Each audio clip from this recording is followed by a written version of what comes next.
잠언 9장 10절의 말씀입니다.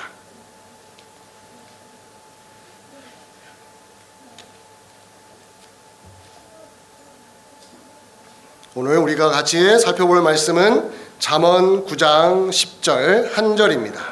한 목소리로 읽어 내려가겠습니다. 시작. 여호와를 경외하는 것이 지혜의 근본이요 거룩하신 자를 아는 것이 명철이니라. 아멘. 잠깐 기도합니다. 고마우신 하나님 감사합니다. 좋은 날씨를 주시고 평온한 하루를 주신 것 감사합니다. 이 시간에도 말씀으로 우리를 평안케 하여 주시옵소서. 말씀으로 우리를 위로하여 주시옵소서. 말씀으로 우리를 새롭게 하여 주셔서 새 힘을 내고 이 세상을 믿음으로 살아갈 수 있도록 이 예배의 시간이 그 기회를 얻는 귀한 시간 되게 하여 주시옵소서. 성령의 역사를 믿사옵고 예수님의 이름으로 기도하옵나이다. 아멘. 자, 오늘 설교는 욥 이야기로 시작을 하겠습니다.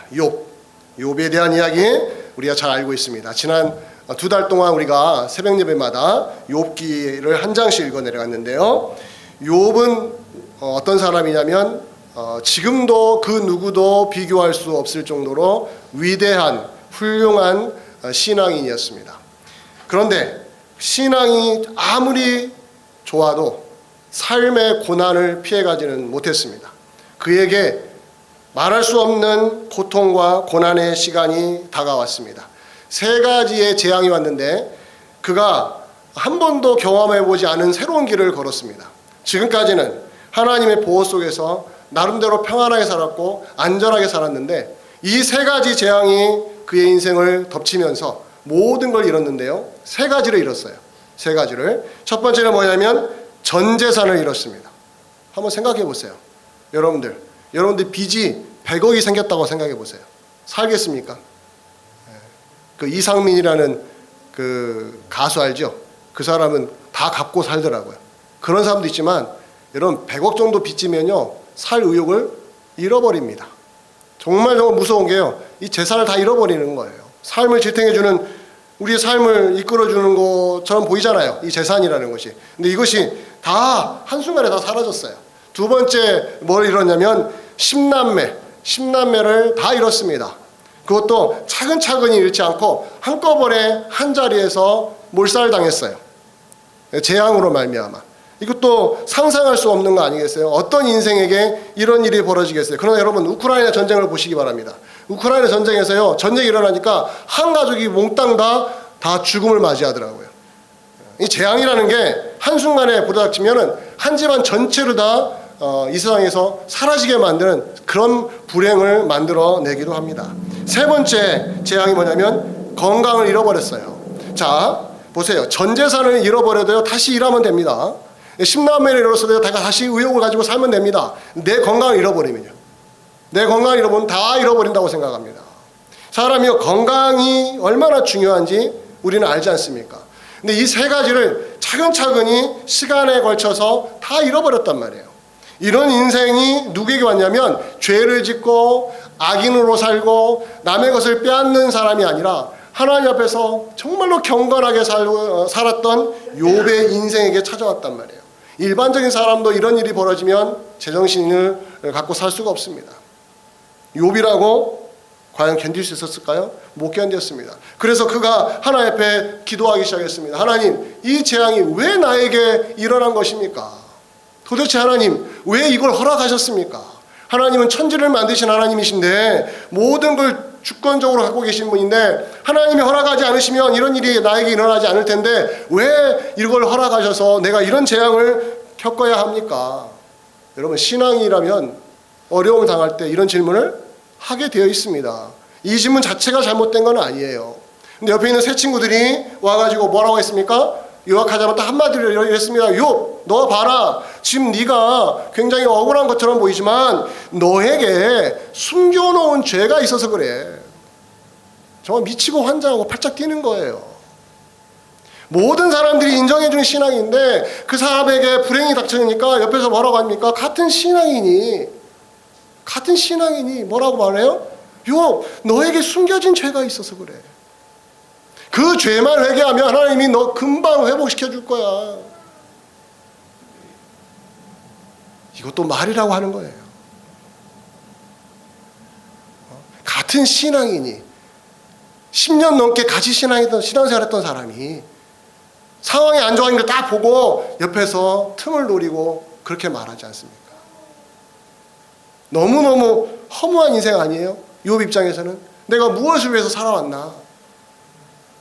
근데 여러분, 욥기 전체를 읽어봐서 알겠지만 욥의 이야기의 핵심은요, 이게 아닙니다. 사실은 재앙이냐, 그 재앙의 원인이 뭐냐, 어떻게 하니까 재앙이 왔다, 우리의 숨겨진 죄가 있어서 재앙이 왔다, 이런 이야기를 하는 게 욥기서의 이야기 아니에요. 욥기서의 진짜 이야기는요, 여기에 있습니다. 여러분, 오늘 제가 스크린에 준비했는데 1장 8절과 1장 9절을 제가 준비를 했습니다. 1장 8절에 보면은 이런 말씀이 나와요. 하나님이 욥을 향하여 이렇게 칭찬하십니다. 그와 같이 온전하고 정직하여 하나님을 경외하며, 여기 중요한 하나님을 경외하며 악에서 떠난 자는 세상에 없다, 유일하다, 이 정도로 하나님이 칭찬했다면 우리야 사람을 한 면만 보고 말하지만 하나님은요 우리의 전체를 보고 아시기 때문에 하나님의 이 판단은 1.1획도 틀린 것이 없습니다. 근데 옆에서 사탄이 뭐라고 합니까? 1장 9절을 제가 인용했는데요, 사탄이 바로 받아칩니다. 하나님을 향해 이렇게 말해요. 같이 한번 읽어봅니다. 시작. 사탄이 여호와께 대답하여 이르되 욥이 어찌 까닭없이 하나님을 경외하리까? 아까 제가 새 친구가 뭐라고 했습니까? 욥, 너에게 숨겨진 죄가 있어서 네가 망한 거야 하는 말과 뭐가 다릅니까? 한마디도 틀린 게 없어요. 욥이 이유 없이 하나님을 경외할 리가 없어요. 그 인간이 어떤 인간인데요. 하나님이 다 잘해주고 보호해주니까, 먹고 살만하니까, 배부르니까 하나님 경외하는 겁니다. 한번 그거 싹 빼버리세요. 빼보시면 압니다. 그 실체를 압니다.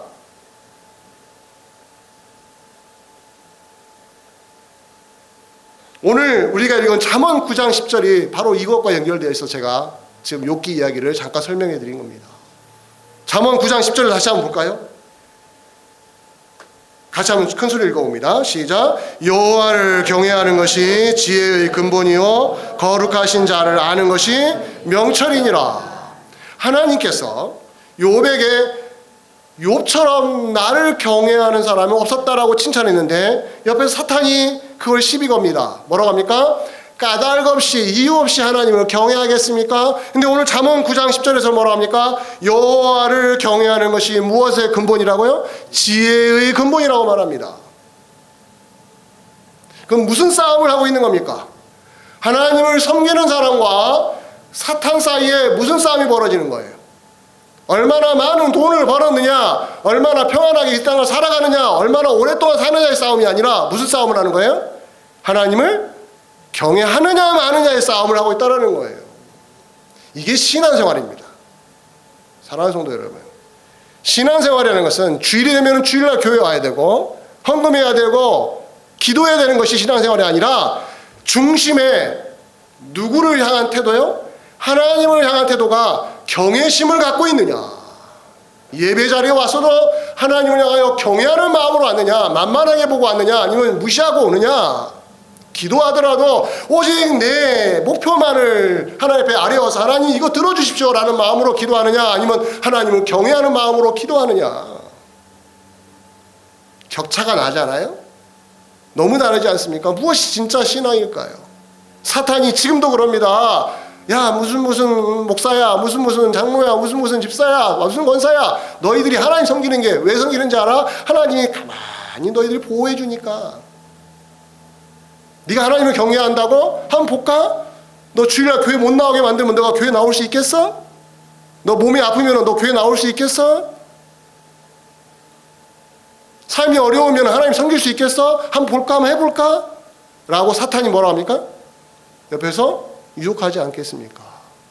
그럼에도 불구하고 여러분과 제가 이 땅을 살아가면서 다행히도 감사하게도 귀신을 섬기지 않고 우상을 섬기지 않고 잘못된 신을 섬기지 않고 참되신 전능하신 유일하신 하나님을 섬기는 사람이 되었음에도 불구하고 우리가 정말 하나님을 경외하는 마음으로, 하나님을 두려워하는 마음으로, 하나님에 대한 경외심이 가득 차서 하나님을 섬기는 사람으로 살고 있는 것인지, 아니면 다른 것에 마음을 빼앗기고 살고 있는 것인지를 우리가 돌아본다는 것은 너무 중요한 거 아니겠습니까? 그래서 오늘 잠언 9장 10절에서 뭐라고 하니까 하나님을 경외하는 것이 근본이래요. 근본. 우리 사는 이유이래요. 사는 목적이라고 말한 겁니다. 제가 처음 신앙생활하면서 제가 다녔던 교회 목사님이, 제가 그때 청소년기를 맞이하고 있었는데 어떻게 하면 지혜로울까 그런 고민을 하고 있을 때 이 목사님이 저한테 한 게 아니라 설교 시간에 그런 말씀 하시는 거예요. 여러분들 지혜로워지고 싶으십니까? 그러면 잠언서를 읽으세요 그러는 거예요. 잠언을 읽으면 사람이 지혜로워집니다. 그 말이 얼마나 매력적으로 들리든지 제가 그 뒤로 잠언서를 막 읽었어요. 정말 잠언서를 막 사랑해가지고 잠언서 1장 31장까지 계속 읽었습니다. 자주 읽었습니다. 지혜로워질까 봐. 자, 결론은 지혜로워졌을까요? 안 지혜로워졌을까요? 지혜로워지기는요, 지혜롭지 않아요. 읽었더니 아무리 읽고 아무리 외워도 지혜롭지 않아요. 왜 그런지 알아요? 잠언서는 지혜로운 사람 만드는 게 아니라 하나님을 경외하는 사람을 만들기 때문에 그렇습니다. 이걸 나중에 안 거예요, 제가. 잠언서는 사람을 지혜롭게 만드는 게 사실 아니라 다른 사람과 비교해서 더 똑똑한 사람 만드는 게 아니라 하나님을 경외할 줄 아는 사람, 하나님을 무서워할 줄 아는 사람, 하나님을 정말로 두려워할 줄 아는 사람으로 만드는 것이 잠언서가 목표하는 겁니다. 인생의 목적, 삶의 의미가 무엇이냐를 가장 잘 보여주는 책이 바로 잠언서라는 거예요.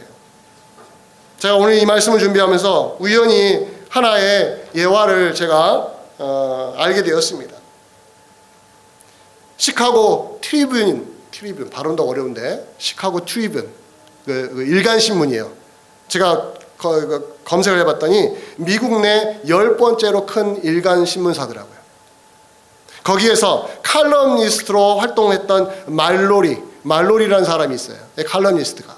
그 사람이 어느 날 자기 인생의 목적이 뭘까, 자기 삶의 의미가 뭘까를 고민하게 되었대요. 글을 쓰는 사람이니까 아무래도 그런 고민을 하게 되지 않겠습니까?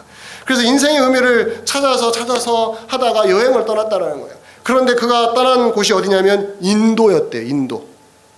인도를 가서 여행을 하다 보면은 거기에서 인생의 의미가 있지 않겠나. 왜 거기 갔는지는 모르겠지만 하여튼 인도 여행을 통해서 한번 인생의 의미를 찾고 싶어서 인도 여행을 떠났다는 겁니다. 그래서 가서 한참 다 마치고 돌아왔는데 그가 찾은 것은 아무것도 없었어요. 인생의 의미가 없었어요. 미국으로 돌아왔죠. 미국으로 돌아왔는데 돌아와서 별로 평소에는 눈에 띄지 않았던 어떤 부분이 보였다는 거예요. 뭐냐면 쉐브론, 여러분 주유소 보면 쉐브론 알죠? 쉐브론 주유소에 보면 그 외부에 간판이 하나 붙어 있다는 거예요. 표지판이. 그 표지판에 뭐라고 쓰였냐면 As you travel, ask us 이렇게 말하는 거예요. As you travel, ask us.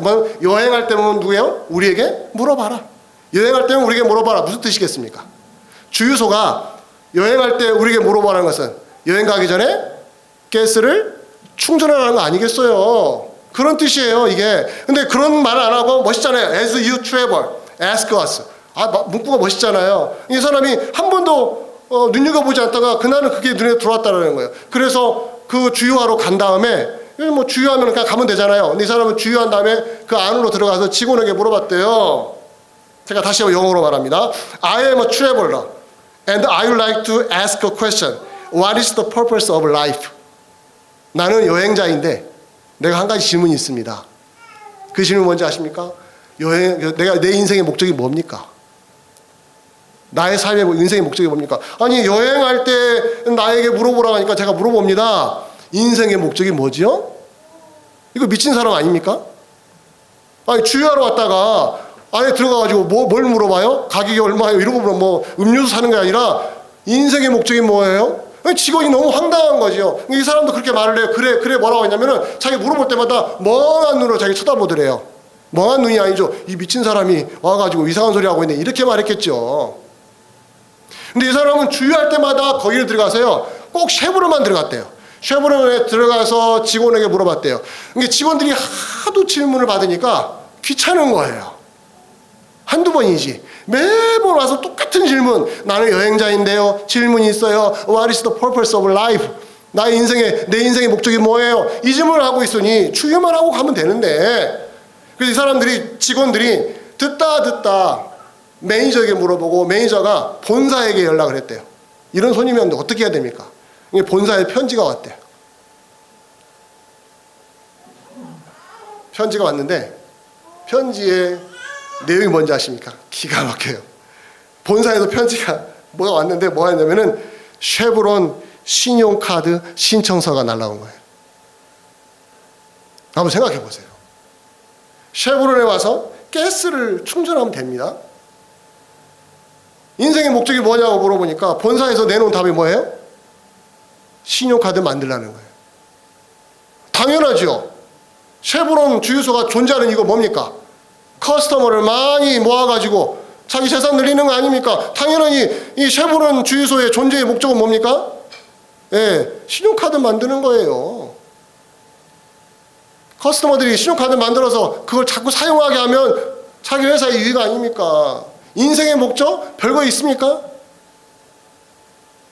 쉐브론 주유소의 인생의 목적이 뭡니까? 이익 창출 아니겠습니까? 여러분, 이 세상의 어느 단체, 어느 기관, 어디에 가서 물어보십시오. 인생의 목적이 뭐냐고. 그럼 그들 나름대로 목적에 대한 답을 줍니다. 그러나 그 답 중에 여러분이 찾을 수 없는 게 딱 하나 있습니다. 하나님을 경외하는 것이 인생의 목적이라는 말은 어디에서도 들어볼 수가 없다는 거예요. 그렇지 않습니까? 한번 시험해 보세요. 오늘 옆에 가서 우리 이 동네에 쉐브론 있거든요. 가서 한번 물어보세요. 인생의 목적이 뭐냐고. 여러분 집에 가서 여러분 부모에게 물어보세요. 인생의 목적이 뭐예요, 엄마? 학교 가서 선생님한테 인생의 목적이 뭐예요? 너 공부 잘하는 거야. 아무도 하나님 경외가 인생의 목적이라는 말을 이 세상에서는 해줄 수가 없습니다.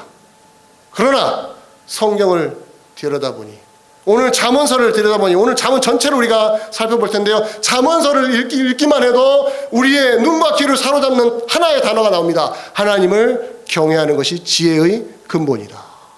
여러분과 제가 이 말씀 앞에 서 있는 거예요, 오늘. 그렇다면 우리의 다음 나오는 질문이 뭡니까? 어떻게 해야 합니까? 어떻게 해야 하나님을 제대로 우리가 경외할 수가 있지요? 답을 여러분들이 얻으셔야 되지 않겠습니까? 지난 한 주간 또 여러분이 읽었던 잠언서 전체를 한번 리마인드 해보세요. 하나님을 경외하는 게 지혜의 근본인데 어떻게 하면 하나님을 잘 경외할 수 있을까? 여러분 세 가지를 기억하시기 바랍니다. 첫 번째가 뭐냐면 분별력이 있어야 합니다. 분별력을 키워야 됩니다. 잠언서를 쭉 읽다 보면 여러분들이 자주 보게 되는 게 비교법이에요. 비교법. 이것과 이것을 비교합니다. 특별히 첫 번째로 지혜로운 자와 어리석은 자를 비교하는데 잠언 10장 14절을 제가 인용했습니다. 지혜로운 자와 어리석은 자를 이렇게 비교합니다. 지혜로운 자는 지식을 간직하거니와 미련한 자의 입은 무엇에 가깝대요? 멸망에 가깝대요. 그러면 여러분 어느 쪽에 쓰고 싶습니까? 미련한 자가 아니라 지혜로운 자를 선택하겠지요. 당연히 지혜로운 자가 지식을 얻으니까요. 어리석은 자는 멸망에 이르니까요. 자, 두 번째 비교입니다. 이번에는 의인과 악인을 비교합니다. 자, 잠언 10장 11절 이렇게 말합니다. 함께 읽어봅니다. 시작. 의인의 입은 생명의 샘이라도 악인의 입은 무엇을 먹으며요? 독을 먹었습니다. 그럼 어느 쪽을 여러분 선택하시겠습니까? 의인입니까? 악인입니까? 당연히 의인이죠. 누가 바보가 아닌 이상은 누가 악인을 선택하겠습니까? 세 번째, 미움과 사랑을 이렇게 비교합니다. 잠언 10장 12절입니다. 함께 읽어봅니다. 시작. 미움은 다툼을 일으켜도 사랑은 모든 허물을 가리느니라. 자, 어느 쪽 선택하시겠습니까? 당연히 사랑이죠. 무슨 말일까요? 잠언서가 이렇게 딱딱 떨어지게 비교하는 이유가 뭘까요? 우리 보고 선택을 쉽게 하게 하려고 명확하게 구분을 시켜주는 겁니다. 근데 여러분 잠언서를 자세히 좀 더 들여다보면요, 회색지대가 나옵니다. 미련하고 지혜롭고 악인과 선인 이런 쪽으로 쉽게 구분할 수 있는 내용도 있지만 구분하기가 어려운 인생의 회색지대를 이야기할 때가 많습니다. 그럴 때는 어떻게 하실래요? 그때 필요한 게 뭡니까? 지혜입니다. 지혜는 명확하게 흰 것과 검은 것이 구분될 때는 지혜가 필요 없습니다. 당연히 한쪽을 선택하면 됩니다. 그러나 이것이 불분명하고 불투명할 때는 분별할 수 있는 능력이 필요한데, 이게 바로 하나님을 경외하는 지혜가 있을 때에, 이쪽도 좋고 저쪽도 좋을 때는 여러분 어떤 게 더 기준이어야 됩니까? 선과 악입니까? 지혜로움과 미련한 겁니까? 아니었어요. 미움과 사랑도 아닙니다. 어느 쪽이 하나님을 더 경외할 수 있는가, 이것을 기준을 갖다 대면 회색지대도 구분이 됩니다. 이걸 해보셔야 돼요. 잠언을 읽을 때마다, 여러분 성경 읽을 때마다 확실하게 구분되는 것만 찾지 마시고 애매모호한 그것을 보더라도 하나님을 경외하는 쪽이 무엇인가를 한번 생각해 보면 이렇게 확실하게 보이는구나 하는 것을 여러분들이 신앙생활하면서 체험한다면 여러분의 많은 유익을 줄 거예요. 여러분 솔로몬이 잠언서의 대부분을 썼거든요. 근데 그 솔로몬이 이 잠언을 쓰게 된 이유가 있었어요. 그가 처음부터 잠언을 쓸 수 있는 사람이 아니었습니다. 솔로몬도 남들과 평범하게 똑같은 사람이었어요. 근데 왕이 된 후에 그가 고민에 빠졌습니다. 이 많은 하나님의 백성들을 내가 어떻게 통치하지? 그러다 하나님 앞에 그가 마음을 작정하고 예배를 드리기 시작했습니다. 그 유명한 일천번제 아시죠? 일천번제를 하나님 앞에 드렸습니다. 아버지인 다윗도 하지 않았던 행동을 솔로몬이 지혜롭게 한 거예요. 결단한 거죠. 그런데 여러분들에게 일천번제를 지금 당장 드리라고 하는 건 아닙니다. 그 마음에 무슨 이유인지 작정을 한 거예요. 그리고 일천번제를 드린 다음에 정말 감사하게도 하나님이 끝자락에 나타나셔서 내가 너에게 무엇을 해줄까? 그때 뭐라고 했습니까? 솔로몬이 기가 막히게 지혜를 요구했습니다. 자, 그런데요, 여러분과 제가 잊지 말아야 할 게 있어요. 역대하 1장 10절을 한번 보시기 바랍니다. 역대하 1장 10절에 왜 지혜를 구하게 됐는지에 대한 이유가 나옵니다. 함께 한번 읽어봅니다. 시작. 주는 이제 내게 지혜와 지식을 주사 이 백성 앞에서 출입하게 하옵소서. 이렇게 많은 주의 백성을 누가 능히 재판하리까 하니. 자, 여기에서 여러분 놓치지 말아야 할 것은 뭐냐면요, 주의 백성이라는 단어입니다.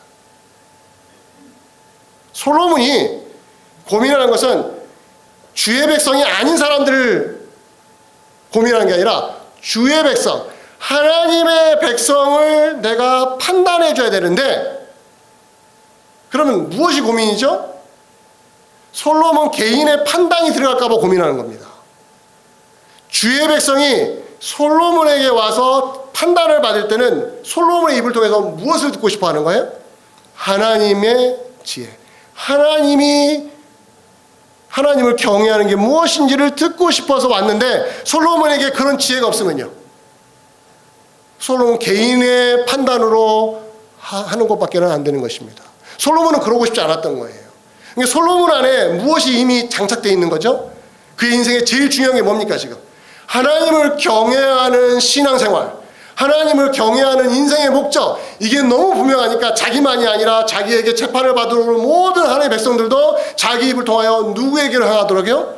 하나님 쪽으로 향하도록, 하나님을 경외하는 쪽으로 향하도록 만들고 싶은 열망이 솔로몬에 있었기 때문에 딱 무엇을 구하겠냐고 물어봤을 때 딱 나온 답은 뭡니까? 지혜인 거예요. 지혜. 사랑하는 성도 여러분, 신앙이 그렇습니다. 우리 안에 무엇이 차 있느냐에 따라서 답이 나오는 겁니다. 여러분들이 하나님 앞에 뭔가를 요구하기 위해서 하나님 앞에 기도하잖아요. 하나님이 나타나셔서 뭘 줄까 했을 때 여러분 마음에 있는 게 바로 튀어나오는 거예요. 돈 주세요. 건강 주세요. 근데 솔로몬은 네가 돈도 구하지 않고 건강도 구하지 않고 권세도 구하지 않고 뭘 구했다고요? 지혜를 구했다고. 이유는요, 지혜를 얻으면 돈도 얻고 권세도 얻으니까요, 이런 얄팍한 수단을 썼을까요? 아니었습니다. 하나님이 누구신데요? 솔로몬의 속마음을 다 아시는 분인데 속아 넘어가시겠습니까? 솔로몬 안에는 뭐가 가득 찬 거예요?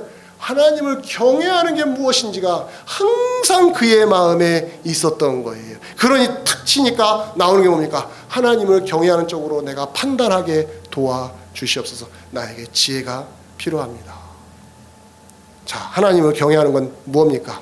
우리 안에 이런 영적인 분별력을 갖도록, 무엇이 지혜인지, 하나님을 경외하는 쪽으로 가는 게 무엇인지를 알 수 있는, 판단할 수 있는 능력을 갖는 것, 이것이 너무너무 중요하다는 거예요. 자, 두 번째, 자, 하나님을 경외하기 위해서 여러분 이런 것 제가 필요한 거 뭐냐면 순종입니다. 순종이 너무 중요합니다. 어떤 학자가 이런 말을 했습니다. 참 멋진 말을 했어요. 하나님을 믿지 않고 순종하지 않는다면 어떻게 하나님을 경외할 수가 있을까? 정말 맞는 말 아닙니까? 하나님을 믿지도 않고 하나님께 순종하지도 않는데 어떻게 하나님을 경외할 수 있을까? 아니랄까 잠언서에 보면요, 하나님을 경외하는 것이 얼마나 중요한지를 가르치는 잠언서의 3장 1절에 보면 이런 말이 나옵니다. 시작부터가 이렇게 말합니다. 3장 1절에 내 아들아 나의 법을 잊어버리지 말고 내 마음으로 나의 명령을 지키라. 그 다음에 한 점 더 봅니다. 잠언 3장 5절에 이런 말씀이 나와요. 함께 읽어봅니다. 시작. 너는 마음을 다하여 여호와를 신뢰하고 내 명철을 의지하지 말라. 자, 하나님을 신뢰하라. 나의 명령을 지키라. 이 모든 말에서는 핵심이 뭡니까? 신뢰하면은 무엇이 나오죠? 순종이 나옵니다. 신뢰하면 순종이 나오게 되어 있습니다. 여러분, 신뢰하지 않고 순종하면요, 앞뒤가 안 맞는 말이에요. 그렇죠? 신뢰하는 마음이 생기면요, 사람이 순종하게 되어 있어요. 여러분, 상대방을 신뢰할 때 상대방이 여러분 사기치는 거 아시죠? 여러분, 사기치는 사람들이 어떻게 사기치는지 알아요? 이 못된 사람들이 신뢰를 얻고 치는 겁니다. 왜요? 사기꾼도 뭘 알아요? 신뢰가 얼마나 무서운지를 아는 거예요. 그러나 신뢰를 그런 식으로 써먹으면 안 되지요. 진짜 좋은 것이 신뢰인데 이 신뢰를 악용하는 바람에 이 세상이 어떻게 흘러갔습니까? 신뢰하지 않는 것이 지혜인 것처럼 흘러가지 않았습니까? 불행인 거예요. 모든 게 의심이에요. 모든 게 의심. 왜요? 신뢰하면은 사기치니까. 그러니까 신앙 영역에서도 하나님을 신뢰하라면 자꾸 이렇게 막 올라오는 거예요. 의심이 지혜로운 것이냐, 의심하면 똑똑한 것이냐, 의심하면은 굉장히 괜찮은 사람이냐, 지식인인 것처럼 포장하는 바람에 의심하는 사람만 길러 나와버렸단 말이에요. 교회 안에 오는 성도들도 마찬가지예요. 세상 교육 받을 만큼 받은 사람들이 교회 오지 않습니까? 신뢰를 배워야 될 그리스도인들이 신뢰를 안 배우니까 순종으로 안 가는 거예요. 하나님을 신뢰하지 않으니까 순종하지 못하는 거예요. 목회자를 신뢰하지 않으니까 순종하지 못하는 거고요. 성도들끼리 서로 신뢰하지 못하니까 서로 말을 안 따라주는 겁니다. 다 의심의 눈으로 보는 거예요. 의심의 눈으로 보는 거예요. 근데 여기 보세요. 마음을 다하여 누구를 신뢰하라고요? 여호와를 신뢰하라고요. 그래야 누구를 경외하니까요? 하나님을 경외하니까요. 그래야 하나님 말씀에 순종할 수가 있으니까요. 여러분, 순종과 하나님을 경외하는 것은 100% 일치해야 됩니다. 여러분, 이걸 가장 잘 보여주는 구약의 인물이 아브라함이에요. 아브라함이 100세의 아들 이삭을 얻었습니다. 여러분 다 아시죠? 어떻게 얻은 아들입니까? 자기 힘으로 얻지 않고 하나님이 선물로 딱 주시지 않았습니까? 근데 어느 정도 컸어요. 몇 살인지 모르지만 어느 정도 컸어요. 근데 이 아들을 하나님께서 뭐라고 합니까? 바치라고 하지 않습니까? 근데 여러분, 창세기 22장을 가만히 보시면요, 바치라는 하나님 말씀에 아브라함이 토를 달지를 않았습니다. 아침 일찍 서두를 일이 뭐가 있어요? 근데 명령 받자마자 아침 일찍 그 아들을 데리고 하나님이 지시한 산으로 뭐가 그리 급하다고 손살같이 갑니다. 뭐 하러 가는 건데요? 자기 아들을 하나님께 바치러 가는 거예요. 번제로 드리러 가는 거예요. 죽이러 가는 거예요, 아들을.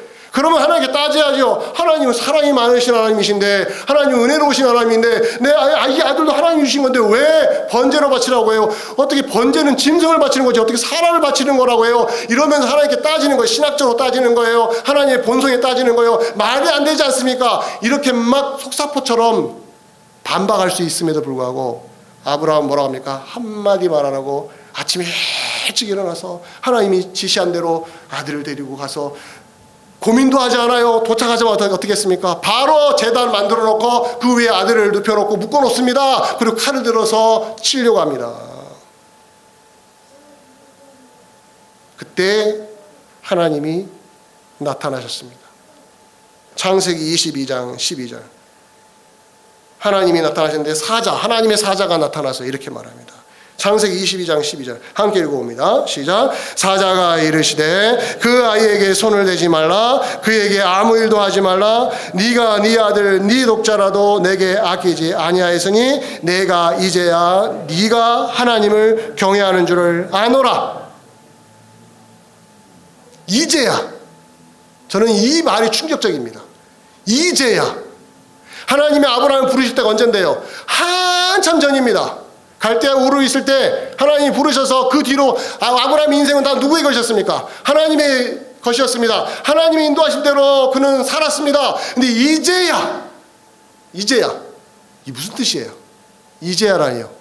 이 사건 없으면 인정하지 않았다는 뜻일까요? 아니지요.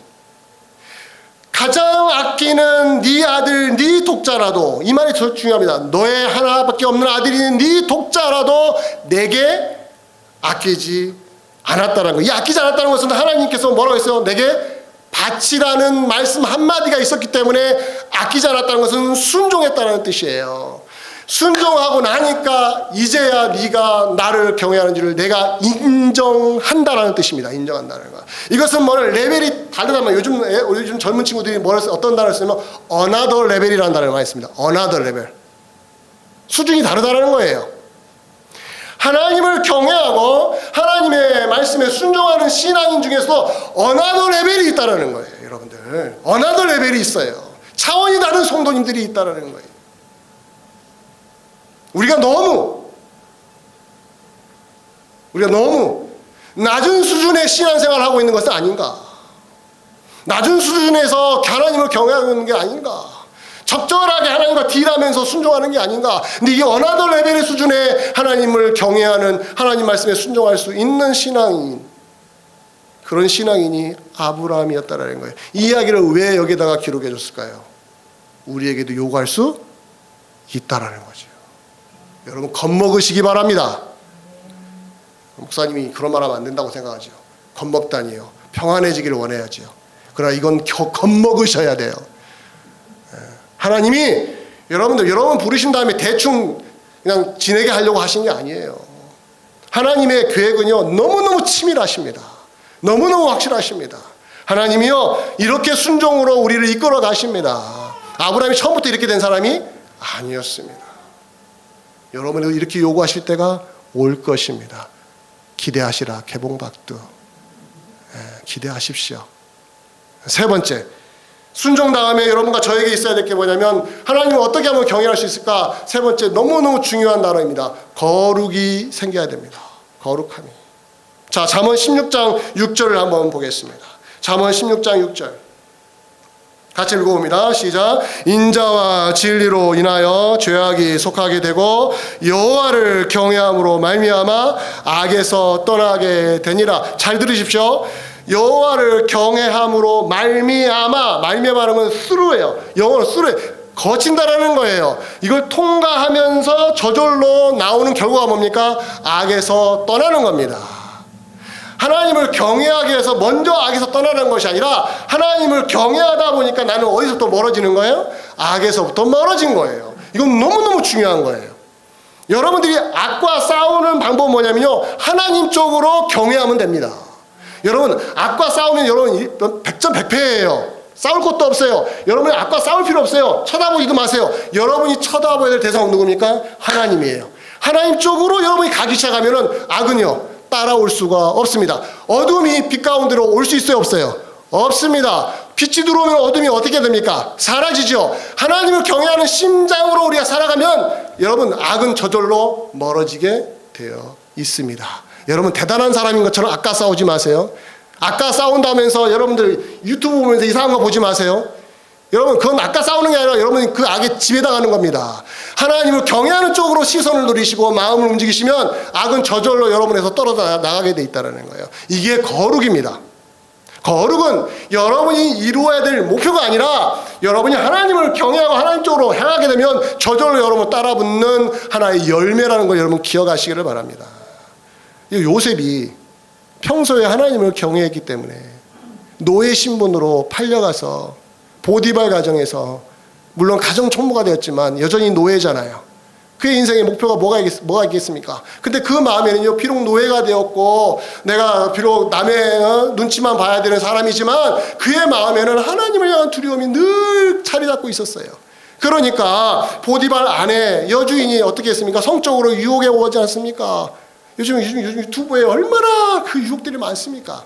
이루 헤아릴 수가 없어요. 요즘 어린아이들도 아무나 막 들어가요. 이 성적인 유혹이요, 막 범람하고 있는 이 시대 아니겠습니까? 요셉 시대에도 그랬어요. 요셉, 보디발 아내, 여주인이 성적으로 유혹하잖아요. 그럴 때 요셉이 뭐라고 했습니까? 창세기 39장 9절을 보시기 바랍니다. 창세기 39장 9절 한 목소리를 읽어봅니다. 시작. 이 집에는 나보다 큰 이가 없으며 주인이 아무것도 내게 금하지 아니하였어도 금한 것은 당신뿐이니 당신은 그의 아내임이라. 그런즉 내가 어찌 이 큰 악을 행하여, 그 다음이 중요합니다, 하나님께 죄를 지으리요. 참 특이하죠. 내가 어찌 이 큰 악을 행하여서 나를 인정해 준 보디발 내 주인을 내가 어떻게 노엽게 하겠느냐, 이렇게 말하지 않았습니다. 뭐라고 말합니까? 하나님을 의식하고 있습니다. 이걸 놓치면 안 되는 거예요. 내가 이 큰 악을 행하여 어떻게 하나님께 죄를 짓겠는가. 지금 요셉의 인생을 좌지우지할 수 있는 사람은 누군데요? 보디발이잖아요. 그런데 보디발을 의식하지 않고 누구를 의식했어요? 보디발보다 더 위에 계시는 하나님을 의식했단 말이에요. 아무리 은밀하게 유혹해 와도 하나님이 그 은밀한 중에 계시기 때문에 나는 이 죄를 지을 수가 없습니다라고 해서 단칼에 잘라내지 않았습니까? 성적인 유혹은 은밀하게 오는 거예요. 소리 소문 없이 옵니다. 이때 이길 수 있는 방법은 뭡니까? 아무도 보지 않아요.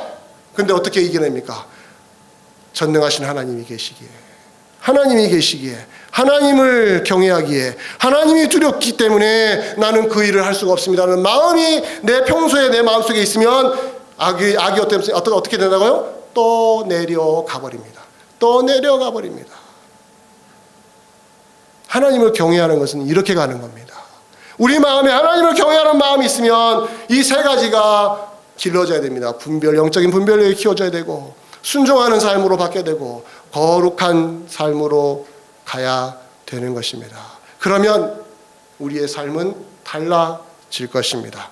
여러분, 삶의 목적이 뭐라고요? 하나님을 경외하는 겁니다. 선명합니까? 불분명합니까? 선명합니다. 삶의 목적이 선명한다고 오늘 설교 주제를 정한 이유는 바로 이것입니다. 우리 그리스도인의 삶의 목적, 삶의 의미는 선명합니다. 조금 더 흐려지지 않습니다. 하나님을 경외하는 것 말고는 우리에게는 다른 선택의 여지가 없습니다. 단지 그 길로 가느냐 안 가느냐에 여러분의 선택에 달려있는 것이죠. 그러나 하나님의 우리를 향한 목적은 분명합니다. 지금도 하나님을 향하여 경외심을 갖고 살아가고 있느냐를 지금도 우리에게 물어보시는 것을 꼭 기억하셔서 이번 한 주간에도 여러분 경외심을 갖고 주님을 섬기는 가운데 하나님 앞에서 정말 하나님이 그래 내가 너를 구원한 것이 이것 때문이야 하면서 기뻐하시는 하나님의 그 모습을 상상하시는 하나님 앞에서 너무 아름다운 신앙생활 하시는 성도님 되시기를 주의 이름으로 간절히 축원드립니다. 아멘. 기도하겠습니다. 고마우신 아버지 하나님, 감사합니다. 하나님을 경외하는 것이 이렇게 귀한 것임을 우리가 잠언서를 읽으면서 확인했습니다. 하나님 도와주시옵소서. 우리에게 이 놀라운 은혜를 주셨사오니 하나님 우리에게 성령의 능력으로 다시 한번 마음에 하나님을 경외하고자 하는 열망이 불붙게 하여 주시기를 원합니다. 예수 그리스도의 이름으로 기도하옵나이다. 아멘. 찬송가 390장 보겠습니다. 390장 예수가 거느리시니 찬양하시면서 준비된 헌금을 하나님께 드리겠습니다. 390장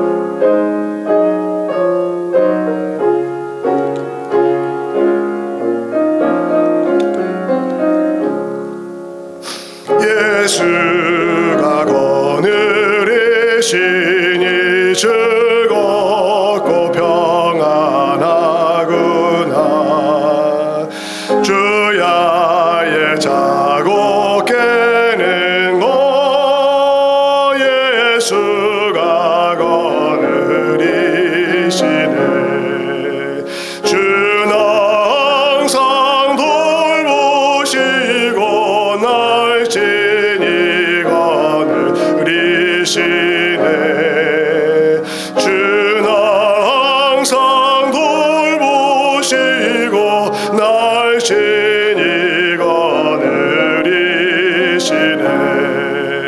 때때로 괴로움 당하면 때때로 기쁨 누리네.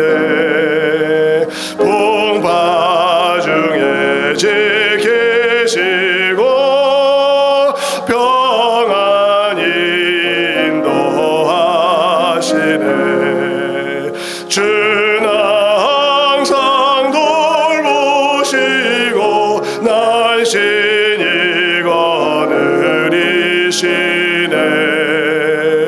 날 항상 돌보시고 날씬히 거느리시네.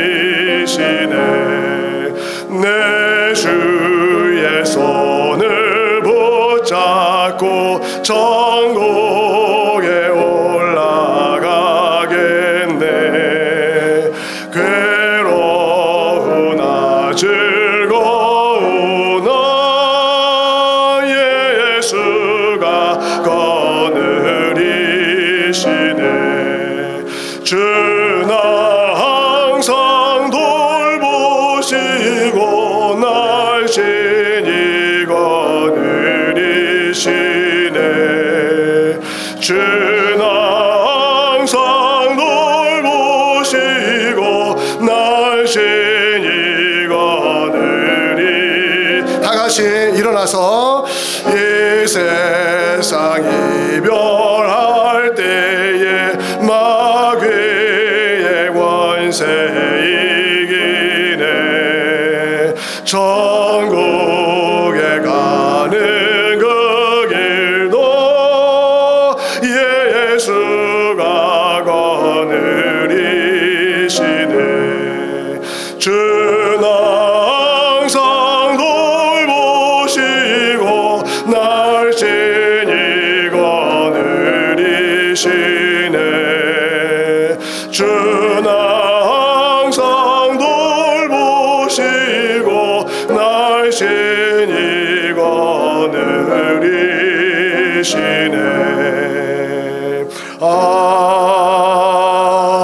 아멘. 기도하겠습니다. 고마우신 하나님 감사합니다. 하나님의 은혜 때문에 우리가 직장 생활하며 하나님의 은혜 때문에 건강하게 이 땅을 살고 있습니다. 주 앞에 이 감사를 예물로 드립니다. 11조로 드리며 감사 예물을 드리며 여러 가지의 이유를 들어서 주 앞에 이렇게 헌금을 합니다. 하나님 흠양하시고 하나님께 바치는 이 헌금 주님이여 기쁘게 받으시고 주의 백성들의 삶을 하나님이여 윤택하게 하시고 그 삶을 건강하게 만들어 주셔서 하나님을 경외함에 부족함이 없도록 하나님이 채워 주시옵소서. 지금은 우리 주 예수 그리스도의 은혜와 아버지 하나님의 놀라우신 사랑과 성령의 교통하심과 인도하심이 하나님을 경외하기로 작정하며 다시 한번 결단하며 주 앞에 서기를 소망하는 주의 백성들의 심령 위에 이제부터 영원토록 함께 하시기를 간절히 축원하옵나이다. 아멘.